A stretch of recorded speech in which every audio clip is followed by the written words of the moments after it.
Has been asked to read out a statement on behalf of the Duke of Sussex and Lord Watson.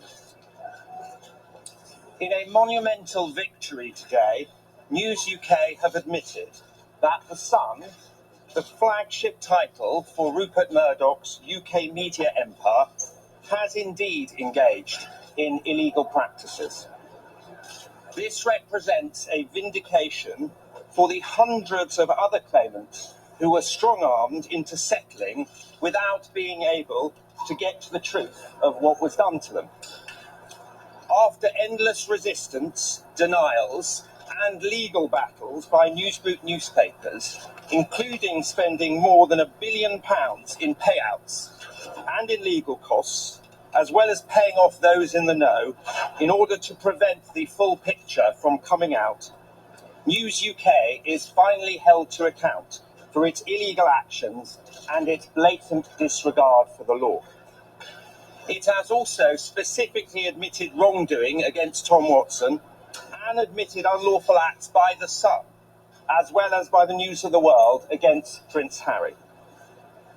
The truth that has now been exposed is that Newsgroup newspapers unlawfully engaged more than 100 private investigators over at least 16 years on more than 35,000 occasions.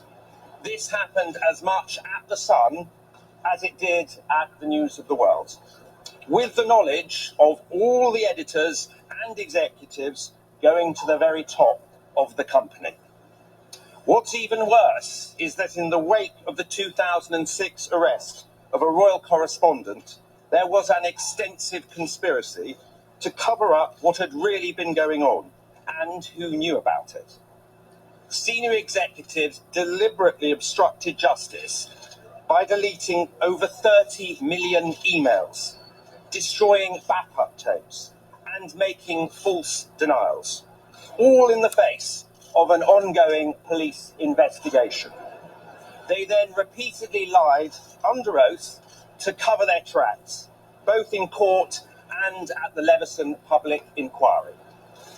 At her trial in 2014, Rebecca Brooks said, "When I was editor of The Sun, we ran a clean ship."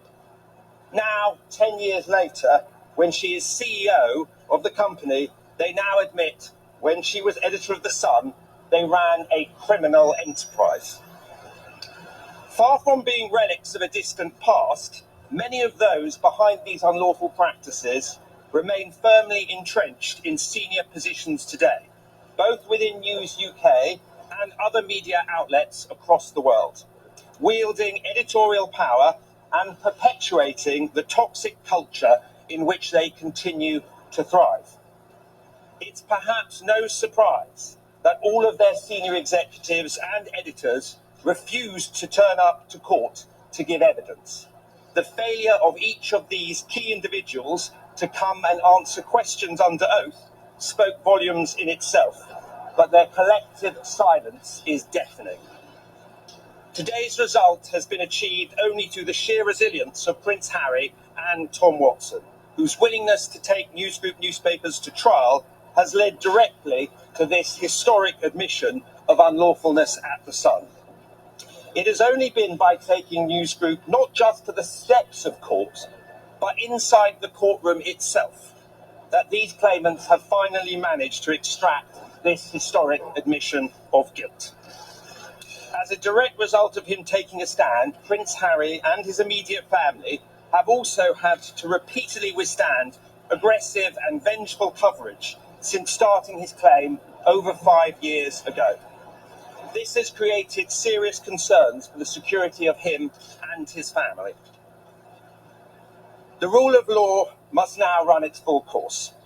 Prince Harry and Tom Watson join others in calling for the police and Parliament to investigate not only the unlawful activity now finally admitted, but the perjury and cover-ups along the way.